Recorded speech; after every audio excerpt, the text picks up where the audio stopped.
I noticed that game-based assessment has become an alternative assessment method to measure skills in various contexts, ranging from early childhood literacy assessment to employee selection in the workforce. To me, the most exciting type of game-based assessment is ones that are being used in real classrooms by real practicing teachers and students as a way to monitor students' engagement and learning over time. This type of game-based assessment is also exciting because it allows stakeholders to reimagine how assessment can look like in schools, measure life and future-ready skills, and broaden how teachers think about learning beyond content standards. There's been some serious work around game-based assessment in the last 10 or 15 years, and I think some of the most exciting things are taking the learnings from that research work and figuring out how to apply them outside of true game-based assessment. So there are folks working on playful assessment that takes the elements that make a game fun and coaches teachers to apply them in assessment contexts without actually making a game. We've learned a lot also about using process data, the data about how students go about solving problems, and applying that into digital environments more generally, for example, simulations. And the reason that's exciting is partly because one thing we've learned is that doing game-based assessment itself is really expensive and time-consuming. So finding ways that we can take elements from it, like the engagement, for example, and applying it in less intensive ways is interesting, and I think the most likely way to get what we know from research into practice. I'm really excited about game-based assessment approaches that kind of go beyond like traditional item response assessments. And this allows you to assess more complex constructs such as creativity, collaboration, self-control. So I'm very much interested in expanding the horizon of what can be assessed.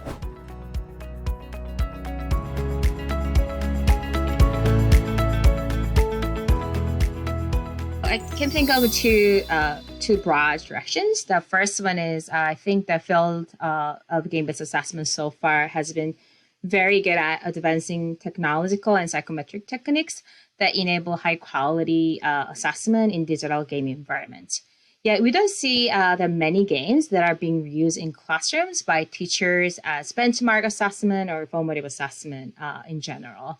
I really hope that we really see more efforts to bring game-based assessment in classrooms, addressing desires and needs of the end users, mainly teachers and students, having them as collaborative partners in the development process, and help them to change teachers' teaching and assessment practices. And another direction that I can think of is I think we will see more efforts to broaden what game-based assessment is. Game is a very structured form of play and has specific requirements to call something a game. In my work, I've been thinking a lot about and broadly about what play and playfulness can teach us about better assessment, and hopefully we'll see more playful ways of engaging young people in the assessment process. It's always hard to have a crystal ball to predict the future, but I'm actually seeing a decline in things like funding for game-based assessment. And we never had a huge educator-teacher call for it. So I think we're already seeing the games for learning that include very simple assessment mechanics, like trophies and badges that are indicative of learning, but don't necessarily rely on the complex underlying statistical machinery. So I think that's one direction, is kind of more simple game-based assessment. Separately, I think we will continue to move towards using data from all kinds of digital learning activity to understand what learners know and what they can do. So this could include games, but could also include more traditional question types, simulations, other kinds of digital interactions. And this takes advantage of all the data we have now that we didn't have 20 years ago, but doesn't rely on extracting evidence of learning from the complexity of a game situation. I think there's a different way of imagining assessments, and this is using machine learning models that look at examples of behavior as they naturally occur as a way to do formative assessments. So I'm really excited in understanding how to use traditional psychometrics techniques coupled with AI-based machine learning approaches to develop the next generation of assessments in the context of games.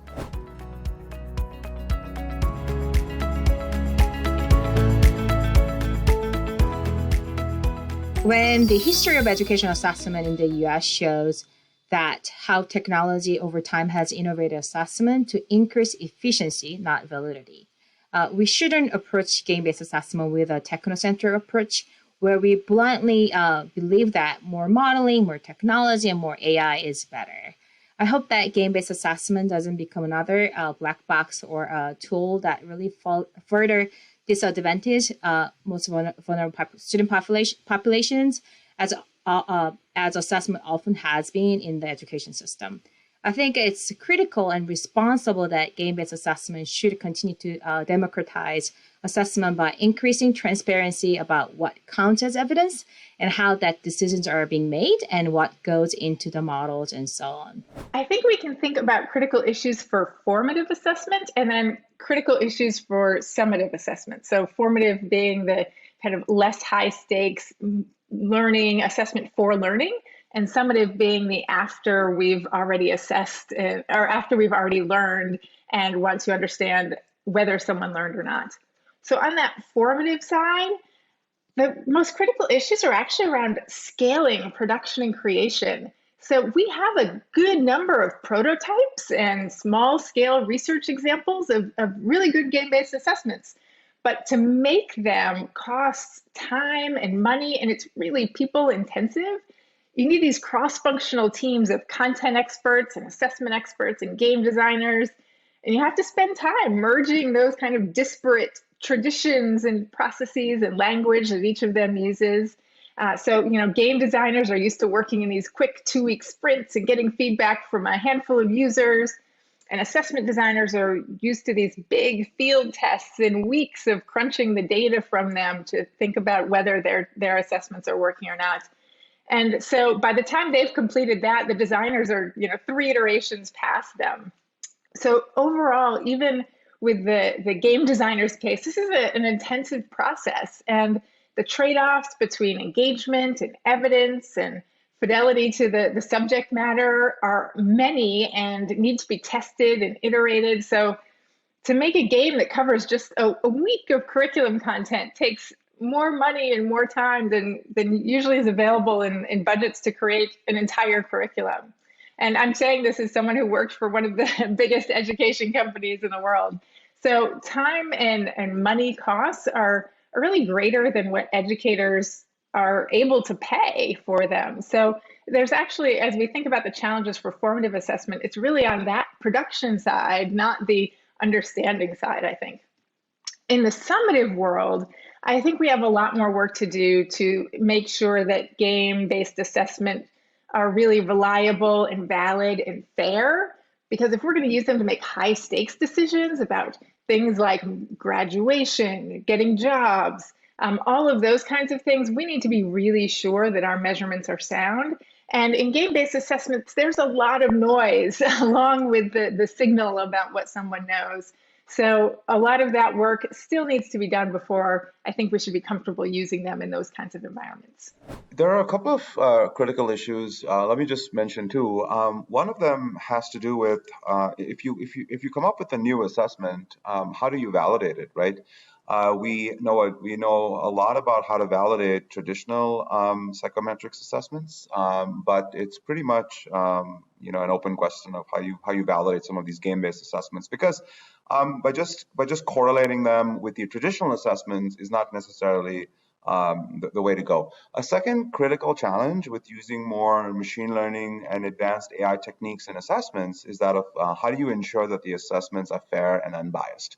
This is, again, another area where we're just starting to scratch the surface, but there's a lot more that needs to be done.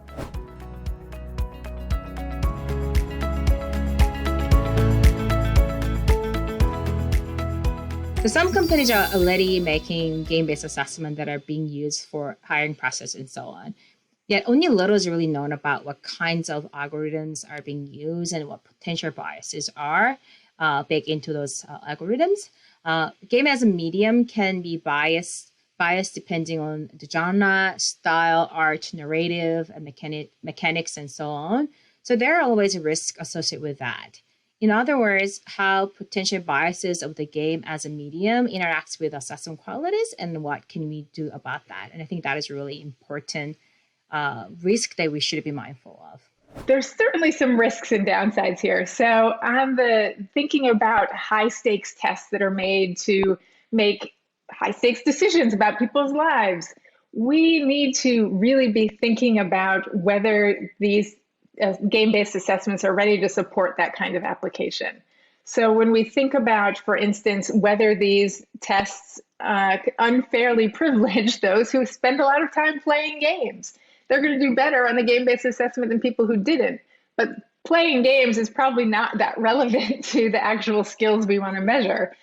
So we want to think about for those kinds of ideas as we think about where we're focusing and thinking about game-based assessment. So policymakers should not necessarily at this point be looking at game-based assessment for these kinds of higher stakes situations.